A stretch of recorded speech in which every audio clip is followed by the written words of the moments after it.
হোয়াটসঅ্যাপে যদি এটা আপনি সেট করে দেন তাহলে আপনাকে হোয়াটসঅ্যাপের বস বলবে, কারণ এটা কিন্তু সবাই পারে না। এটা যখন সবাই দেখবে তখন আপনাকে বলবে ভাই এটা আমাকে সেট করে দেন। তো এই মজার সেটিংসটা করার জন্য আপনারা অবশ্যই আমাকে ফলো করবেন আর ভিডিওটা সবাইকে শেয়ার করে দিবেন। তো আপনারা হোয়াটসঅ্যাপে চলে আসবেন। হোয়াটসঅ্যাপে আসার পর আপনারা এখানে দেখুন উপরে 3 লাইন ডট, এখানে একটা ক্লিক করে দিবেন। ক্লিক করার পর এখানে দেখুন সেটিংস অপশন পাবেন, এই সেটিংস অপশনে একটা ক্লিক করবেন। ক্লিক করার পর এখানে দেখুন চ্যাট অপশন একটা ক্লিক করবেন।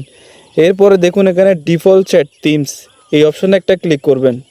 ক্লিক করার পর এখানে দেখুন নিচে ওয়েলপেপার একটা ক্লিক করবেন।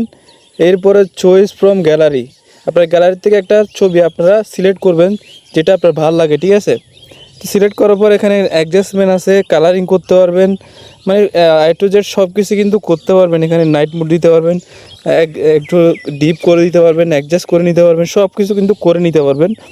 নেওয়ার পর উপরে টিক চিহ্নতে একটা যদি ক্লিক করেন, ক্লিক করার পর এখন যদি আমরা ব্যাকে যাই, ব্যাকে আসার পর আপনার সাথে যদি কেউ নতুনভাবে চ্যাট করতে আসে বা পুরনোভাবে চ্যাট করতে আসে, সবাই কিন্তু আপনার প্রোফাইলটা দেখবে, মানে আপনার ছবিটা কিন্তু সবার কাছে চলে যাবে। যে আপনার কাছে চ্যাট করতে আসবে বা মেসেজ করতে আসবে সবার কাছে কিন্তু আপনার ছবিটা কিন্তু শো করবে।